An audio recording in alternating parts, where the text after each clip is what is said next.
Great news, everyone! I'm not dead!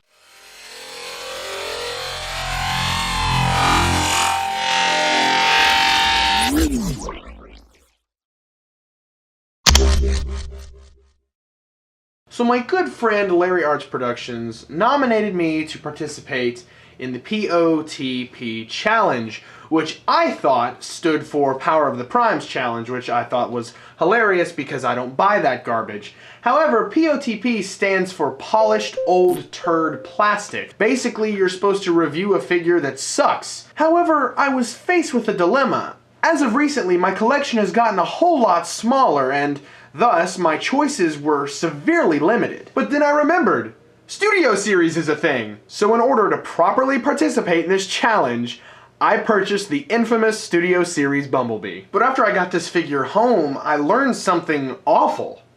This toy is not as bad as people make it out to be. I'm not sure if it's a fluke, if mine's just one of the rare good ones, or if they fixed all the QC issues. Either way, I'm pretty pissed because I bought this figure because I thought it would be terrible, but instead, it's decent.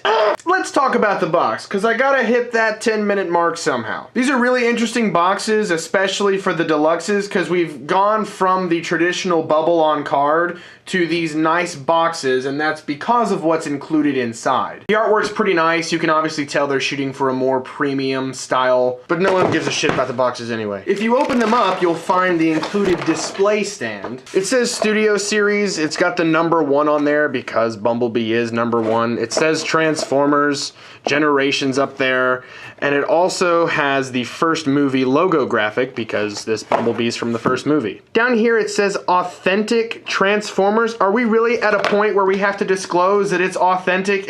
Is third party that bad? Hasbro, just settle down. I guess I appreciate what they were going for here, but I tend to buy Transformers for the Transformers and not the peripherals that come in the box, but whatever. Alright, now let's talk vehicle mode. He is the 1974 to 1982 Camaro. They made this body style for a while. Anyway, he's the Camaro from the first movie, except this time he's less beaten and battered. He's more of a clean, pristine version of that car, which I'm okay with. He is colored very nicely, predominantly yellow, because of course he is, and it's probably not as obvious on camera, but you will notice there is that difference between the painted yellow and the molded yellow, and in person you can definitely notice differences in the hues, and it's been that way on any Bumblebee we've gotten, any yellow figure really. Yellow is a really hard color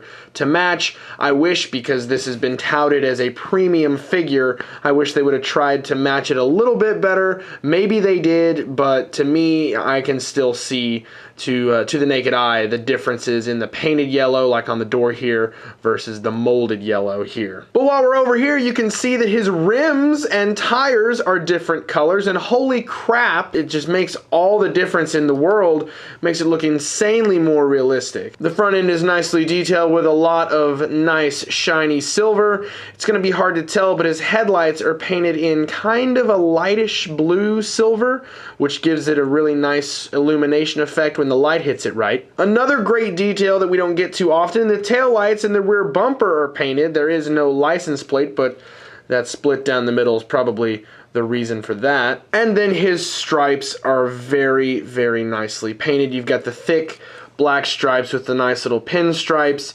It looks incredible. And this is more of a testament to the molding, but he does have the rivets here on the cowl on the hood of the vehicle, and it just makes him look that much more realistic and muscular. One thing I'm not a fan of is the translucent windows. I don't understand why we need clear windows if all you're gonna see is robot junk inside there. From a distance, it does make it look like an actual car, whereas I suppose something like a light blue or a kind of shiny silver, something like that wouldn't look as realistic.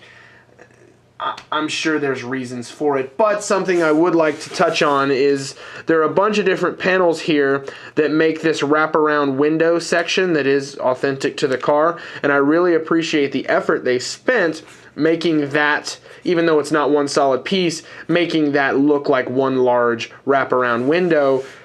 It looks very good. As for kibble, wow, he's got a lot, and you can definitely see that they're trying to cram a lot of stuff here.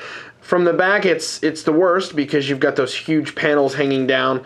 On the front, it's kind of hidden. It looks kind of like your skid plate underneath the front of your vehicle. Something you will notice about this Bumblebee is he is insanely small compared to the other figures. Here is Robots in Disguise Soundwave, which you can see is much larger, both width and length and height.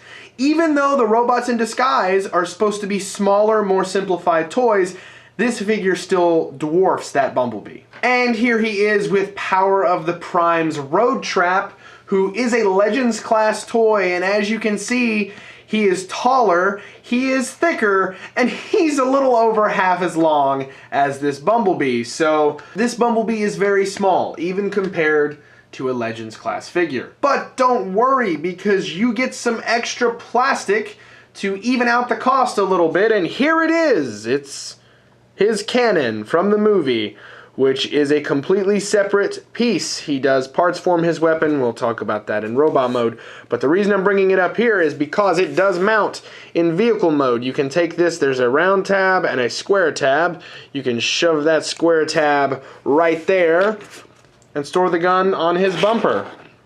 No! Before I go into detail on robot mode, I would like to talk about the transformation, and this is my biggest problem with this figure. The transformation is good. There are a lot of steps. It's pretty involved. You have to do the steps in a certain order, otherwise the whole thing is going to basically fall apart in your hands. But the fact that he accomplishes this level of complexity at his tiny stature is quite an achievement. It's also his biggest downfall. Due to his small size, all these intricate, involved steps to transform him end up feeling fiddly. The transformation doesn't flow. It's more of a chore where you have to dot your I's and cross your T's to make sure everything's in the right place and you've done everything in the right order so the toy doesn't explode in your hands. So now let's talk about the robot. He is just as detailed, if not more detailed, than the vehicle mode. As you can see, a lot of really sharp sculptings and moldings and paint details have been revealed here in the robot mode, and that premium paint job feel comes across here as well. And I know a lot of people take issue with the way the hood and windshield fold up on his back, and it even pops off from time to time, but mine has stayed pretty solid. Overall, his head sculpt is very nice. That Autobot symbol is done super small but super accurately. The only thing I wish were that his eyes were just a little bit bigger. As of now, they're a little beady and they look like they're staring you directly in the soul. His weapon can store in robot mode as well, except this time you're going to use the round peg.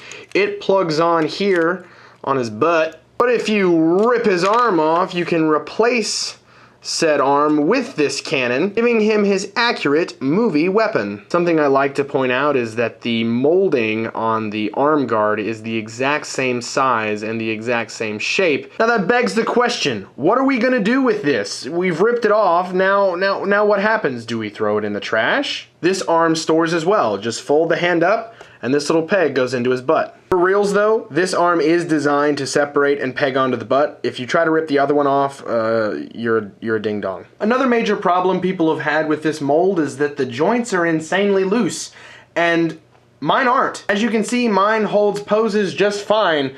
The limbs aren't even slightly floppy. I spoke to Kyle, he also owns this toy, and he says his can't even get close to this type of position, which means I either got extremely lucky or they fixed the QC issues. And I hope it's the latter, because this really isn't that bad of a figure. The complaint is still valid. He's super small and he tries to do a lot, and I think that's why people have such an issue with the transformation. In the end, is Studio Series Bumblebee a polished old turd? No! He's not.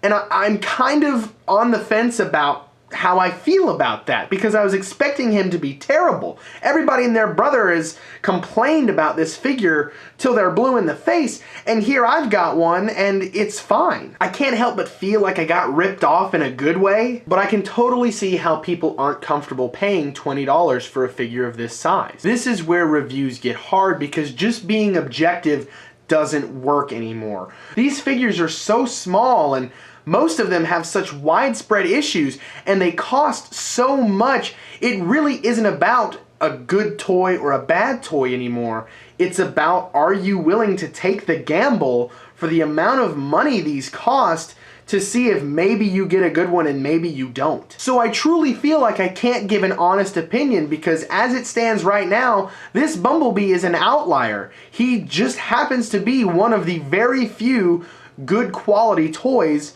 from this line. What started as an attempt to make fun of a really shitty toy has turned into something much more complex, and it makes my brain hurt. And because of that, I still label this figure a polished old turd piece of plastic. Thank you so much, Larry, for nominating me. This was a blast and an educational experience. Now I guess I've got to nominate somebody else to do this, and Larry nominated a bunch of people, and he actually nominated everybody off my friends list except for one, so my options are extremely limited. Dick. So, I nominate AHM1K, my friend Kyle. Good luck, buddy! Anyway, this video has gone on for far longer than I intended it to. Thank you so much for watching, and I promise I'll be back soon.